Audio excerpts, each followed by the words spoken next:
You're watching Inside Durango Sports with Jordan Alexander, your source for information about sporting events in Southwest Colorado. Hello and welcome to Inside Durango Sports. I'm Jordan Alexander. This week on the show, Fort Lewis softball had 3 ups and 1 down against the Colorado School of Mines. Skyhawk lacrosse traveled to sunny Florida. Alex Herrera received All-American recognition, and much, much more. Just when we thought the ski season was over at Purgatory, Durango Mountain Resort heard our lament and extended the season into April. The slopes will open Friday through Sunday, April 4th to 6th, with lifts open from 10 a.m. to 5 p.m. Lifts 1, 3 and 8 are available Friday through Sunday, and lift 7 will also be in action on Saturday and Sunday mornings. And it's a cheap time to carve turns with reduced lift tickets for $59 for adults. All season passes are valid, including weekday passes. Log on to the ski area's website at durangomountain.com. March Madness is in full swing, but we can't forget the NCAA Division II basketball playoffs are also underway. With regular season play concluded, the postseason awards are flooding in. And Fort Lewis College's very own junior center Alex Herrera has been named to the 2013-2014 Basketball Times All-American Second Team. The Basketball Times is the voice of college basketball nationwide, and they have deemed Herrera's season performance as worthy to be selected to their second highest honor. Ignacio-born Herrera already earned the Rocky Mountain Athletic Conference Defensive Player of the Year and was named to the All Rocky Mountain Conference First Team. Throughout the season, he started all 28 games for the Skyhawks, and despite his team's failure at the playoffs, he averaged 18.9 points and 9 rebounds per game. Herrera led the league in block shots at 97 and broke the Fort Lewis season high record. That average of 3.5 blocks a game sets a new league record as well. A familiar face for Inside Durango Sports viewers, Herrera has won the Skyhawk of the Week award 5 times and currently stands 1 block shy of the FLC career block record of 208. Herrera hopes to improve upon his league's second place field goal percentage of 58.7 as he moves into his senior year. The 6'9" centre has been the centre force for Bob Hoffman's new look team since losing standout Matt Morris 2 seasons ago.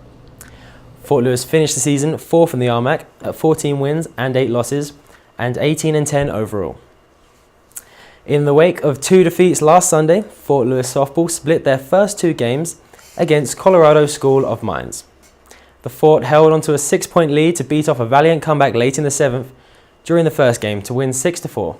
And the second game saw a tie-breaking 8th inning before the Skyhawks fell 2-1. Senior Kamali'i Peneku started off with a single to score Chelsea Rodriguez.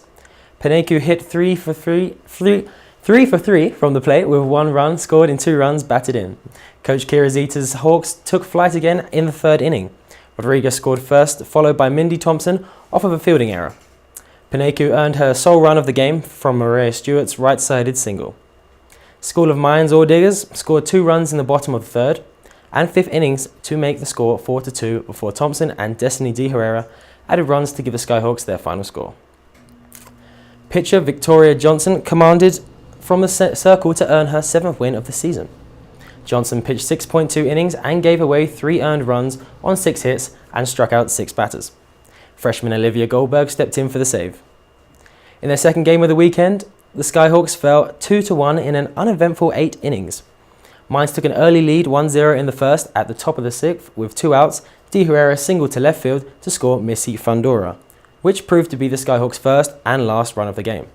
The Ore Diggers won the game with Morgan Anderson's run in the 8th. Kylie Raike pitched 7.1 innings. She allowed 1 earned run on 7 hits and struck out 3 batters. 21 runs on Sunday swept Fort Lewis past Colorado School of Mines in both games. Game 3 of the 4-game series began at 11 a.m. and balls were flying. 7 Skyhawks had at least 2 hits, with Rodriguez the game leader with 4 hits. The junior, who holds the current all-time home run record, scored 3 runs and 1 run batted in. Rostin Hausler had 3 hits on 5 at-bats with 3 runs herself, and Thompson scored a game-high 5 runs batted in and scored twice. Fort Lewis fought back from 3 runs down in the 3rd and allowed the Ore Diggers no more runs to win the game 13-8. Katie Watkins gave away no earned runs and 3 unearned on 9 hits in the 3rd win of the season. The final game saw a resounding 8-2 victory for the Skyhawks. Rostin Hausler, Peneku and Haley Bolyard each recorded 3 hits and 8 different Hawks scored runs.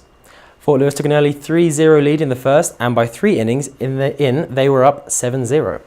Kylie Riker pitched the entire game for her 7th win of the campaign. 2 runs on 9 hits is all she handed Mines, while striking out 3 batters for good measure. Fort Lewis stay in good shape record-wise. They improved to 19-15 overall and 15-9 in the league. The Skyhawks will host Colorado Mesa at Aspen Field on April 5th and 6th.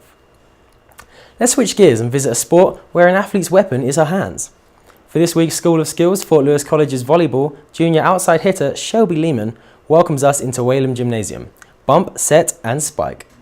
Hey Jordan, my name is Shelby and I play volleyball here at Fort Lewis College at the middle position, and I'm here to teach you today how to do a volleyball approach for any type of set you could possibly get.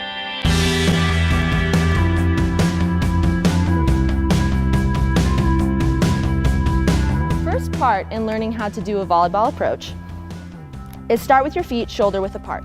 All right, it's a comfortable position. Your first step is towards the setter, okay, where you're about to go. This is your directional step. Your second step is the timing step. This is when the setter touches the ball, all right? So let's just say that the setter touched the ball. Your third and your fourth step are quick, they're fast, and you have to launch off the second foot to get to them. So it looks like that, all right? And make sure your hips are parallel to the net. This way when you hit, you can get a lot of power. When you're going from the second to the third step, your arms are gonna have to start out front and then whip back. 75% of your power comes from your arm swing, so it's really important that you get your arms involved in the approach. I'm Shelby here at Fort Lewis College, and that's how you approach for a hit in volleyball. Back to you, Jordan. Thank you to FLC Volleyball and coach Kelly Riffolato for that explosive yet educational School of Skills. Last week was officially spring break for Fort Lewis College and many other colleges around the country. But for Skyhawk Lacrosse, it was business as usual, albeit in a sunnier locale. They flew to Florida and took on St. Leo University on the 27th of March. Bizarrely, St. Leo is Fort Lewis College's 3rd consecutive opponent to use a lion as their mascot. And in this instance, the King of the Jungle roared to a 9-6 victory. In a Skyhawk press release, Coach Kelsey McDonald blamed a lack of consistency in front of goal and hailed the opposition's goalie, who kept Fort Lewis out of St. Leo's net. Ali Kavidra tied the game at 1-1 in the 20th minute, before St. Leo scored 3 goals in a 12-minute spree. Jessica Norby got the final score of the first half with 2 minutes left to head in at the break with a score at 2-4.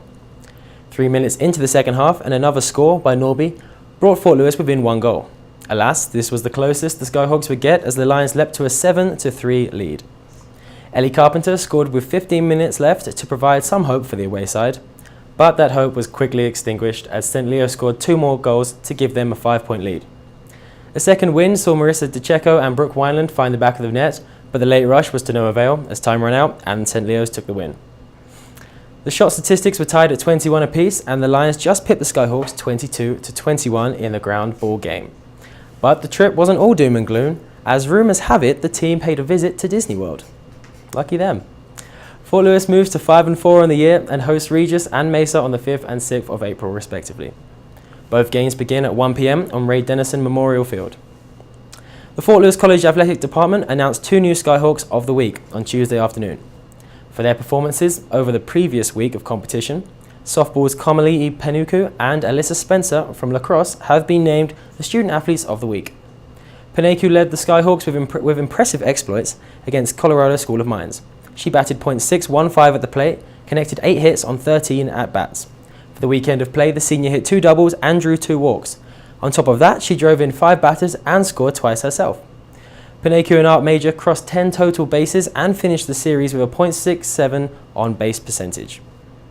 Goalkeeper Alyssa Spencer of lacrosse earns herself the 2nd Skyhawk of the Week award.